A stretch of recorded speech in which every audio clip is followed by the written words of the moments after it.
اعوذ باللہ من الشیطان الرجیم، بسم اللہ الرحمن الرحیم، الحمدللہ رب العالمین، الصلاۃ والسلام علی اشرف الانبیاء والمرسلین وعلی آلہ وصحبہ اجمعین، اللہم اجعلنا منہم ومن الذین آمنوا وعملوا الصالحات وتواصوا بالحق وتواصوا بالصبر فاذکروا اللہ کما علمکم ما لم تکونوا تعلمون، رب اشرح لی صدری ویسر لی امری واحلل عقدۃ من لسانی یفقہوا قولی، اللہم ثبتنا عند الموت بلا الہ الا اللہ یا مقلب القلوب ثبت قلبی علی دینک، ربنا لا تزغ قلوبنا بعد اذ ہدیتنا وہب لنا من لدنک رحمۃ انک انت الوہاب۔ بسم اللہ الرحمن الرحیم۔ آج ہم سورہ سجدہ کی آیت نمبر 11 اس کو سمجھنے کی کوشش کرتے ہیں۔ کل یتوفاکم ملک الموت الذی وکل بکم ثم الی ربکم ترجعون۔ یہاں پہ آپ کہہ دیجئے، مطلب جب اللہ تعالیٰ کسی چیز، اچھا اب یہاں پہ نا ایک ہیومن سائیکالوجی دیکھیں کہ جب آپ کسی شخص سے ناراض ہوتے ہیں یا ناراضگی کی انتہا اتنی ہوتی ہے تو آپ ڈائریکٹ اس سے بات نہیں کرتے نا، نظریں بھی نہیں ملا، بات بھی نہیں کرتے۔ تو اسی طریقے سے جب بہت سارے مقامات پہ اس طریقے سے آیا ہے کہ جب اللہ تعالیٰ کسی بنی اسرائیل کا، جب ہم واقعہ پڑھ رہے تھے نا، اس میں بھی اسی طریقے سے آتے کہ جب بنی اسرائیل کے ساتھ ڈائریکٹ اللہ تعالیٰ نہیں بات کرنا چاہ رہے نا، تو کل کا مطلب رسول پاک صلی اللہ علیہ وسلم سے ایڈریس کرنا شروع کر دیا، ان سے مطلب اتنا ناگواری کا یا لا تعلقی کا اظہار کر دیا کہ ان سے ڈائریکٹ پھر بات کرنا بھی مناسب نہیں سمجھی۔ تو یہاں پہ بھی جب وہ اتنی موکری کرتے آ رہی ہیں، رسول پاک صلی اللہ علیہ وسلم کا مذاق اڑاتے آ رہی ہیں، تین میجر جو چیزیں ہیں جن اللہ پہ، اللہ کی وحدانیت پہ، پھر رسول پاک صلی اللہ علیہ وسلم پہ، پھر قرآن کو، ہر چیز پہ انہوں نے مطلب بلیم کرنا شروع کر دیا، موکری کرنی شروع کر دی، مذاق اڑانا شروع کر دیا۔ تو اب اللہ تعالیٰ ان سے کلام ہی نہیں کر رہے ڈائریکٹ، اللہ تعالیٰ رسول پاک صلی اللہ علیہ وسلم کو کہہ رہے ہیں کل آپ کہہ دیجئے ان کو یتوفاکم ملک الموت الذی وکل بکم ثم الی ربک ترجعون۔ اب یہاں پہ جو یتوفاکم کا جو ورڈ استعمال ہوا ہے نا، اس کے بڑا امپورٹنس ہے۔ اب یہ جو ہے یہ توفا، اس کی جو روٹس ہیں واو، فا اور یا، اس سے نکلی ہے۔ اب اس کا مطلب ہوتا ہے کہ کسی چیز کو نا اس کی کمپلیٹنیس میں، اس کو جیسے کسی کو کہا گیا اور وہ اس کو پورا پرومس اپنا پورا کر دے بغیر کسی ڈیفیشنسی کے، بغیر کسی کمی کے۔ مطلب اگر آپ کو کوئی کام دیا گیا ہے، اس کو کام کو آپ نے پورا بالکل مکمل کر دیا بغیر کسی کمی کے، اس کو کہتے ہیں۔ اب یہاں پہ توفا اس کی روٹ ایک بنتی ہے جو کہ ورب ہے۔ اب یہاں پہ اس کا مطلب یہ ہوتا ہے کہ کوئی چیز لے لینا یا کوئی چیز ریسیو کر لینا اپنی پوری کی پوری فارم میں۔ اب یہاں پہ جو یتوفاکم کا ورڈ آیا ملک الموت الذی، ملک الموت کے ساتھ آیا، ملک الموت کا ورڈ استعمال ہوا ہے۔ اسرائیل جو ہے وہ حدیث میں ہمیں ملتا ہے کہ ان کا نام جو ہے وہ اسرائیل ہے۔ یہاں پہ اس کا مطلب یہ ہوا کہ جو اینجل آف ڈیتھ ہے نا، جو ملک الموت ہے، اس کو کمپلیٹلی انچارج کر دیا یتوفاکم، کہ وہ کمپلیٹلی لے گا یا پوری کی پوری تکمیل کرے گا۔ کیا لے گا؟ سول، روح لے گا۔ مطلب کہ وہ پوری کی پوری، مطلب جو روح ہے اس کو پوری لے لیتا ہے نا، باڈی میں سے پوری کھینچتا ہے، یہ نہیں کہ تھوڑی سی رہ گئی اور تھوڑی سی نکل گئی، نہیں، پوری کی پوری لینے کو یتوفا کہتے ہیں۔ سورہ زمر میں بھی یہ آتا ہے یتوفی الانفس، اور پھر سورہ انعام میں بھی نا جو اس کو ڈسکس کیا گیا، یتوفا کو یہی ورڈ استعمال کیا گیا جب ہم رات کو سوتے ہیں نا، اس کو یتوفاکم باللیل، کہ جو رات کا سونا ہے نا، مطلب جو نیند ہے اس کو بھی کہتے ہیں نا یتوفاکم باللیل، کہ اس وقت جب ہم سو رہے ہوتے ہیں، سورہ انعام میں اس کا ذکر آیا کہ جب ہم سو رہے ہوتے ہیں اس کو بھی آدھی موت قرار دیا گیا، کیونکہ اس وقت بھی روح جو ہے نا آپ کے جسم میں سے چلی جاتی ہے اور روزانہ جاتی ہے، اور پھر اللہ تعالیٰ کے حکم سے پھر اس کو دوبارہ جسم میں داخل کیا جاتا ہے۔ اگر اللہ تعالیٰ کہتے ہیں کہ قبض کر لو، مطلب نہیں اس کو، تو پھر وہیں پہ اس بندے کی موت ہو جاتی سوتے سوتے میں ہی۔ تو یہ ڈیلی اللہ تعالیٰ کے امر سے وہ واپس جاتی ہے روزانہ، رات کو جب ہم سو جاتے ہیں روزانہ اللہ تعالیٰ کے پاس جاتی ہے، اللہ کے امر سے پھر دوبارہ جسم میں لوٹائی جاتی ہے۔ اسی لیے اس کو لیسر ڈیتھ کا نام دیا گیا یا چھوٹی موت کا نام دیا گیا۔ اس میں نا کوئی بھی مسٹیک نہیں ہوتی, کوئی ڈیلے نہیں ہوتا, کوئی پہلے نہیں آگے کوئی بعد میں نہیں آگے. جو بھی اجل الموت جو اللہ تعالیٰ نے ڈگری کیا ہوا ہے کسی انسان کے لیے موت کا وقت, وہ اسی وقت ہی آنی ہے اور وہ کمپلیٹ ہوگی. اس میں کوئی مسٹیک نہیں ہو, کوئی ڈیلے نہیں ہوگا. یہ نہیں ہوگا کہ آنی میری تھی اور آ گئی کسی میری ہمسائی کی یا کسی اور کی, ایسا نہیں ہے. اب جو ایجنٹ ہے اللہ تعالیٰ کا, ملک الموت جس کا یہاں پہ ذکر ہے, کل یتوفاکم ملک الموت الذی. اب ملک الموت وہ ہے جو کہ یہ ایجنٹ ہے اللہ تعالیٰ کا, جو کہ الٹیمیٹلی وہ فلفل کرتا ہے کمانڈ کو. اللہ تعالیٰ نے کمانڈ دی اور پھر اس نے پوری کی پوری وہ کمپلیٹ کی اور پھر وہ موت طاری کر دی. اچھا, اب یہاں پہ سلف نے جو اس کو ایکسپلین کیا ہے نا, وہ اس طریقے سے ایکسپلین کیا ہے کہ موت ہے نا وہ جسٹ لائک ایسا ایک تیر کی مانند ہے کہ جو کہ چھوڑ دیا گیا. اب وہ کب آ کے لگنا ہے, جو جتنا پیریڈ اس تیر نے لینا ہے نا آپ تک پہنچنے میں اور لگنے میں, وہ جو پیریڈ ہے وہ آپ کی زندگی ہے. مطلب جتنی دیر میں وہ تیر آپ تک پہنچے گا, وہ سب کے تیر چھوٹ چکے ہیں. مطلب جو بھی اس دنیا میں پیدا ہو کے اس دنیا میں اس وقت زندہ ہیں, سب کے تیر جو ہیں وہ کمان سے نکل چکے ہوئے ہیں. جیسے آپ پیدا ہوئے, وہ موت آپ کا پیچھا, وہ کہتے ہیں نا موت ہر وقت, رزق اور موت آپ کا پیچھا کرتی ہے, وہ آپ کے پیچھے ہر وقت لگی ہوئی ہے. وہ کس طریقے سے آپ تک پہنچنی ہے یا کیا, مطلب وہ جتنا ٹائم پیریڈ اس نے لینا ہے اتنی آپ کی زندگی لکھی ہوئی ہے. اب اس میں بڑا ایک نا ہسٹوریکلی ایک واقعہ بڑا حضرت موسیٰ علیہ السلام کا ایک واقعہ ہے. حضرت موسیٰ علیہ السلام کو جب موت کا فرشتہ جب ان کے پاس آیا نا, یہ صحیح مسلم اور صحیح بخاری کے اتھینٹک حدیث سے یہ واقعہ کوٹ کر رہی ہوں کہ جب موت کا فرشتہ حضرت موسیٰ علیہ السلام کے پاس آیا نا, تو حضرت ابو ہریرہ اس حدیث کو رپورٹ کر رہے ہیں. اب جب وہ یوزلی جب پروفٹس کے پاس یا انبیاء کے پاس موت کا فرشتہ جاتا تھا نا, تو وہ اس شکل میں نہیں آتا تھا جیسے عام لوگوں کے پاس آتا ہے, تو وہ انسانی روپ میں آیا.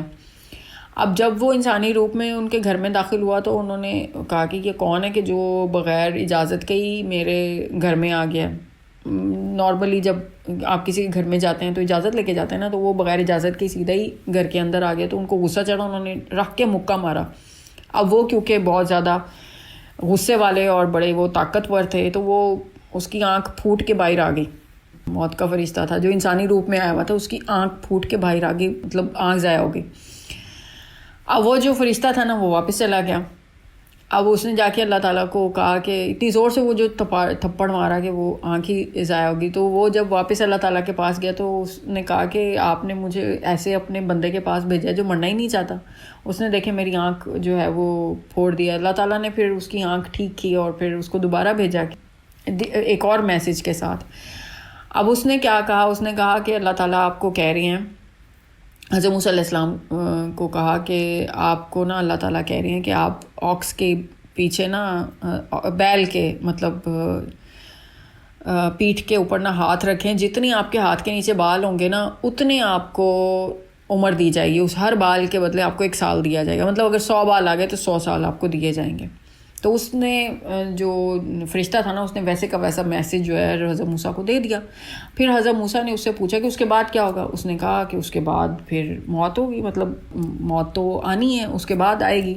تو پھر حضرت موسیٰ علیہ السلام نے فرمایا کہ اتنے سال بعد کیا, مطلب پھر ٹھیک ہے, ابھی ٹھیک ہے. اور پھر انہوں نے نا ایک ریکویسٹ کی اللہ تعالیٰ سے, ایک فائنل دعا کی کہ میری موت آئے یا یہ جو میری قبر ہو وہ بیت المقدس کے قریب ہو. ان کا جو آخری مقام ہے وہ ادھر فلسطین اور بیت المقدس کے قریب ہی کہیں پہ ہے. آج تک پتہ نہیں ہے کسی کو کہ کہاں پہ ہے, مطلب وہ ایک مسٹیریس سے پتہ نہیں ہے کسی کو بھی. اچھا, ایک اور چیز جو موت کے لیے استعمال ہوئی ہے وہ ہے کلو نفس ذائقۃ الموت. اب یہ ہم نے بچپن میں بھی پڑھی ہوئی ہے یہ والی آیت کہ کلو نفس ذائقۃ الموت, کے ہر نفس نے نا موت کا مزہ چکھنا ہے.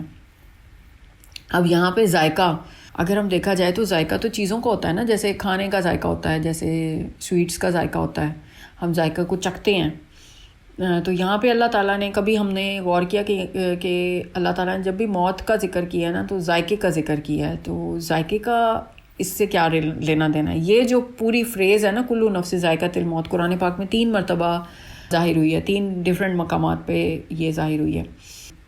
یہاں پہ اللہ تعالیٰ نے ذائقے کا ورڈ ہی کیوں استعمال کیا، یا اس کو موت کا کیا ذائقہ ہوگا؟ تو اس پہ نا ایکسپلین کیا علماء نے کہ اس کا مطلب یہ ہوتا ہے کہ جیسے کچھ لوگ جو ہوتے ہیں جب جن کو موت آتی ہے، جب کوئی چیز ایسی ہوتی ہے نا کہ جس کو آپ پہلی دفعہ جب ایکسپیرینس کرتے ہیں، ذائقہ آپ ہر ایک کو اس کا مختلف ذائقہ آتا ہے. مطلب فرض کر لیں کوئی چیز ہے، کوئی فروٹ ہے، کسی کو اچھا لگے گا، کسی کو میٹھا لگے گا، کسی کو جیسے کوئی نیا فروٹ ہے، کوئی آپ سب میں سے ہم سب نے کسی نے بھی وہ پہلے چکھا نہیں ہوا، کسی کو وہ پسند آئے گا، کسی کو کھٹا لگے گا، کسی کو میٹھا لگے گا، کسی کو کڑوا لگے گا. تو اسی طریقے سے موت بھی جو ہے نا وہ ہر ایک کو ڈفرینٹ طریقے سے آئے گی. کہ آپ نے اکثر دیکھا ہوگا کہ کچھ لوگ جو ہوتے ہیں موت کے وقت ہنس رہے ہوتے ہیں، ان کے چہرے پہ مسکراہٹ ہوتی ہے. کچھ لوگ جو ہوتے ہیں ان کے چہرے بدل چکے ہوتے ہیں. اللہ تعالیٰ اللہم لا جعلنا منہم، کہ کچھ لوگوں کے چہرے کالے پڑ جاتے ہیں یا ڈر اور خوف کی وجہ سے، کچھ لوگ نیوٹرل رہتے ہیں. مطلب ہر ایک کے لیے وہ جو ہے نا ڈفرینٹ طرح کا ایکسپیرینس ہے، اس لیے اس کو ذائقے سے دیا گیا تشبیہ. اچھا، اب ملک الموت الذی، ملک الموت ہمیں پتہ ہے کہ وہ ڈومینین یا پوزیشن یا اونرشپ، پاور، اتھارٹی کو کہتے ہیں. اب یہاں پہ ملک الموت کا مطلب کہ وہ ایک ایسا ملک الموت ہے، اینجل آف ڈیتھ ہے، کہ جس کی اسپیسیفک ٹاسک جو اس کو دی گئی ہے وہ کیا ہے، وہ ڈیتھ ہے. اچھا، اب یہاں پہ ملک الموت ہے، اور اس سے پہلے جو ورڈ اللہ تعالیٰ نے استعمال کیا روح قبض کرنے کا، وہ یتوفا یا یتوفاکم کا ورڈ استعمال کیا. موت کا بھی اللہ تعالیٰ ورڈ استعمال کر سکتے تھے یہاں پہ. اب اگر موت اور یتوفا کو آپس میں کمپیریزن کیا جائے نا، تو موت کہتے ہیں کہ اپوزٹ ہے نا لائف کے، کہ موت کے بعد سب چیزیں، سب آپ کی فزیکل ایکٹیویٹی، سب فزیکل فنکشنز جو ہیں وہ ڈسکنیکٹ ہو گئے، بس ختم، سب رک گیا. اور یتوفا کا مطلب ہوتا ہے کہ کسی چیز کو ریسیو کرنا یا کسی چیز کو پوزیس کرنا، کمپلیٹلی کسی چیز کو لے لینا. اچھا، اب موت کا جو ہے وہ ایک فزیکل ایونٹ ہے کہ آپ کی روح جو ہے وہ نکل رہی ہے آپ کی باڈی میں سے، اور آپ کی باڈی لائف لیس ہو گئی ہے، اب اس میں کوئی جان ہی نہیں ہے. جبکہ یتوفا کا مطلب ہے کہ سول ریسیو کی گئی یا اس کو پرزرو کر دیا گیا عالم ارواح میں، جو اوپر برزخ ہے، وہاں پہ جو بھی واللہ عالم جو بھی جگہ ہے وہاں پہ اس کو رکھ دیا گیا یا اس کو پرزرو کر دیا گیا until the day of judgement. Sleep کو یا نیند کو آدھی موت کہا گیا نا، کیونکہ وہاں پہ ہم ابھی زندہ ہوتے ہیں اور ابھی ہم ایکسپیرینس کر رہے ہوتے ہیں نا، ٹیمپریری ہماری ڈسکنیکشن ہو چکی ہوتی ہے. اسی لیے جب نیند کا ذکر آیا تو وہاں پہ بھی توفا کا ورڈ استعمال ہوا ہے، کیونکہ وہ موت نہیں ہے، وہ فزیکل ڈیتھ نہیں ہے، اور سول صرف ڈسکنیکٹ ہوئی ہے باڈی کے ساتھ، اور پھر اللہ تعالیٰ کے امر کے ساتھ دوبارہ جسم میں داخل ہو جاتی ہے. یہاں پر یتوفا کا مطلب یہ ہوا کہ یہ ایک ایسی ڈیوائن کمانڈ ہے یا ایسا ڈیوائن ایک ایکشن ہے، عمل ہے جو کہ ملک الموت کرتا ہے، اور پھر اس میں ہماری جسم کے ساتھ اس کا کوئی لینا دینا نہیں ہے، کیونکہ وہ روح کو قبض کرتا ہے. موت ایک ایونٹ ہے، لیکن یتوفا ایک پروسیس ہے کہ وہ کس طریقے سے. اب جو موت کا جب وقت آتا ہے تو کہتے ہیں نا کہ پاؤں سے آپ کی جو ملک الموت یا اسرائیل علیہ السلام کے جو ہیلپرز ہیں، ہیلپر فرشتے ہیں، وہ آتے ہیں اور وہ نکالنا شروع کرتے ہیں، اور جب فائنلی وہ گلے کے پاس یا جب پہنچ جاتے ہیں اوپر فائنل اسٹیج پہ، تو وہاں پہ پھر وہ روح اس کی قبض کرتے ہیں، کمپلیٹ کرتے ہیں اس پروسیجر کو. تو یہ ایک پروسیس ہے. اب اس میں باڈی جو ہے وہ لائف لیس ہو جاتی ہے موت کے اس میں، لیکن جو سول ہے وہ کمپلیٹلی پرزرو ہو جاتی ہے. اب اس کے بعد وکیلا بکم، وکیلا کا مطلب واو، کاف اور لام کے ساتھ ہے. اب اس کے مطلب ہوتے ہیں کہ کسی چیز کو اپوائنٹ کر دینا، کسی چیز کو اسائن کرنا. جیسے ملک الموت الذی وکیلا بکم، کہ ان کو تمہارے اوپر مقرر کیا گیا، وکیل بنایا گیا، وکیلا بنایا گیا، جیسے ہم وکیل بنا دیتے ہیں. سما اس کے بعد میں الی ربکم ترجعون، کہ تم نے تو پھر اپنے رب کی طرف آنا ہے. اچھا، اب یہاں پہ دیکھیں پچھلی آیت میں اللہ تعالیٰ ایڈریس کر رہے ہیں نا اسی کانسیپٹ کو جو کہ انہوں نے ریز کیا تھا قریش نے. وہ کیا تھا؟ وَقَالُوا إِذَا ضَلَّلْنَا فِي خَلْقٍ جَدِيدٍ بَلْ هُمْ بِلِقَاءِ رَبِّهِمْ كَافِرُونَ، کہ وہ کہتے ہیں کہ زمین میں ہم گل مل جائیں گے، پھر کیا ہمیں دوبارہ سے نئے طریقے سے بنایا جائے گا. اب اللہ تعالیٰ کہہ رہے ہیں کہ تم لوگ سب کے اوپر تو میں نے ایک فرشتہ ہے جو کہ ملک الموت ہے، وہ ایک پورے کا پورا پروسیجر کرتا ہے، پوری روح قبض کر لیتا ہے، اور ثم الی ربک ترجعون کہ تم نے تو اللہ تعالیٰ کی طرف دوبارہ لوٹ کے آنا ہے، تو تم کیسے ڈینائی کر رہے ہو اللہ تعالیٰ کے ملنے کو؟ اب یہ ڈائریکٹ رسپانس ہے اس کا کہ کیا ہم دوبارہ سے چلے جائیں گے، اس کو اللہ تعالیٰ ایکسپلین کر رہے ہیں۔ رسول پاک صلی اللہ علیہ وسلم کو حکم دیا کل یتوفاکم کہ آپ ان کو بتائیں کہ کس طریقے سے ریزریکشن ہوگی، کہ ریالٹی جو ہے وہ ڈیتھ ہے، ہم ہر دن اس کا جو چھوٹا منی جو ورژن ہے نیند کی فارم میں ہم اس کو ڈیلی ایکسپیرینس کرتے ہیں۔ اگر ہم اس کا جو رول ہے وہ یہ ہے کہ جو موت ہے وہ ایک ایسا ایک فینومینن ہے یا ایک ایسی ایک ریالٹی ہے کہ جس سے کہ کوئی بھی ڈینائی نہیں کر سکتا۔ مطلب ایسا نہیں ہے کہ کسی نے وہ آج تک کوئی ایسا بندہ ہو کہ جس کو وہ امر والا ہوتا ہے نا کہ جی میں نے امر پی لیا ہے کہ میں نے کبھی مرنا ہی نہیں ہے، ایسا نہیں ہے۔ ہر ایک نے، ہر چرند پرند، جتنے بھی جانور، انسان، جو کوئی بھی اس وقت اللہ تعالیٰ نے جتنے بھی کریٹ کیے ہیں، کلو نفس ذائقۃ الموت، کہ ہر ایک نے جانا ہی جانا ہے، کسی نے آگے کسی نے پہلے، میرا کون سا وقت کب لکھا ہے، کیا کس وقت کیسے آنا ہے۔ بس یہ کہ ہمیں یہ دعا کرنی چاہیے کہ ہم جب جس بھی وقت وہ قریب ہو تو وہ ہماری زندگی کا مطلب ہم ایسے نہ ہوں کہ جو اللہ تعالیٰ سے ملاقات نہ کرنا چاہتے ہوں، ہم ان میں سے ہوں کہ جو اللہ تعالیٰ سے ملنا چاہتے ہوں، اللہ تعالیٰ کی ملاقات کے ہم انتظار میں ہوں۔ تو پھر کہتے ہیں نا کہ وہ پھر آسان ہو جاتی ہے۔ اب اسی طرح سے ایک حدیث ہے نا کہ جس میں اس کا ایک پورشن تھا کہ وہ ملک الموت جو ہوتے ہیں وہ فرشتہ جو ہے وہ نکال رہا ہوتا ہے، روح قبض کر رہا ہوتا ہے۔ رسول پاک صلی اللہ علیہ وسلم جب وہ دیکھتے ہیں تو وہ اس کو کہتے ہیں کہ آپ نا ذرا اس کو آرام سے، مطلب بالکل آہستہ آہستہ، یا پھر اس کو تکلیف نہ ہو، اس بندے کو یا ان صحابی کو تکلیف نہ ہو۔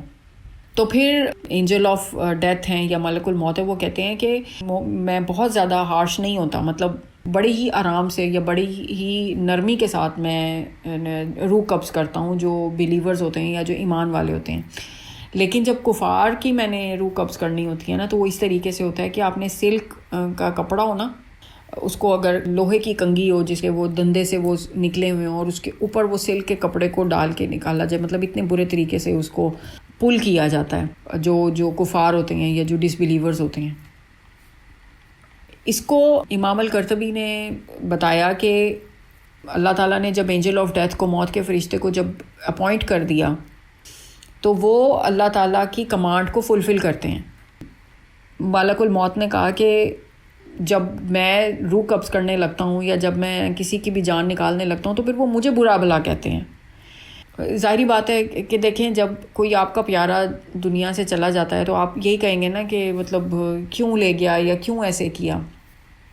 تو پھر اللہ تعالیٰ نے اس کا جواب دیا کہ میں ایسی موت کی ایسی وجوہات بنا دوں گا یا ایسے اسباب بنا دوں گا کہ جس کی وجہ سے وہ آپ کو برا بھلا نہیں کہیں گے، وہ ان چیزوں کو، ان کلیمٹیز کو یا ان اسباب کو پھر برا بھلا کہنے۔ اب آپ یہ دیکھیں کہ جب بھی کسی کی ڈیتھ ہوتی ہے یا ہم کسی کی نیوز سنتے ہیں تو ہم کہتے ہیں اچھا کیا ہوا تھا، کیا وہ بیمار ہو گئے تھے یا کیا کوئی بیماری تھی یا کیا ایسا ہوا تھا۔ مطلب یہ تو کسی کا دھیان ہی نہیں جاتا نا اسرائیل علیہ السلام کے اوپر، میرلی اس کے اوپر جاتا ہے، کیونکہ اللہ کا جب امر ہونا ہے تو تبھی انہوں نے آ کے روح قبض کرنی ہے نا۔ کوئی کتنی، مطلب آپ یہ دیکھیں کہ کوئی اتنے سالوں سے بستر مرگ کے اوپر موجود ہے اور وہ اس کی جان نہیں نکل رہی ہے، مطلب جب اس کا ٹائم آئے گا اسی وقت نکلنی ہے نا۔ تو اللہ تعالیٰ نے کہا کہ میں ایسے کازز، ایسی اسباب، ایسی بیماریاں، ایسی کلیمٹیز، ایسی پریشانیاں پیدا کر دوں گا کہ پھر آپ کو کوئی بھی بلیم نہیں کرے گا۔ اس کو اگر ہم کنکلوڈ کریں تو اس کا مطلب کہ یہاں پہ جو پچھلی آیت میں کفار کا جو کلیم تھا اس کو اللہ تعالیٰ نے یہاں پہ رسول اللہ صلی اللہ علیہ وسلم سے کہا کہ ان کو آپ بتا دیں کہ میں نے تو پہلے سے ہی تمہارے اوپر ایک مقرر کیا ہوا ہے ایک فرشتہ، ملک الموت الذی وکل بکم، تمہارے اوپر مقرر کیا ہوا ہے وکیل، اور وہ اس کو جب بھی اپوائنٹڈ ٹائم ہوگا اس نے پوری کی پوری لینی ہے۔ یہ توفہ پورا پروسیس کمپلیٹ کرنا ہے، مطلب ایسے نہیں ہے کہ آدھی لینی ہے جان آدھی چھوڑ دینی ہے، نہیں، پوری لینی ہے اور مقرر وقت پہ کرنی ہے۔ ثم الی ربکم ترجعون، اور پھر تم اپنے رب کی طرف لوٹائے جاؤ گے. تو سوچ سمجھ کے جو بھی کام کرنے ہیں وہ سوچ سمجھ کے کرو، تاکہ جب اللہ سے ملاقات ہو تو پچھتاوے میں نہ ہو. ٹھیک ہے. بارک اللہ علی ولکم فی القرآن الحکیم و نفعنی و ایاکم بالآیات و ذکر الحکیم.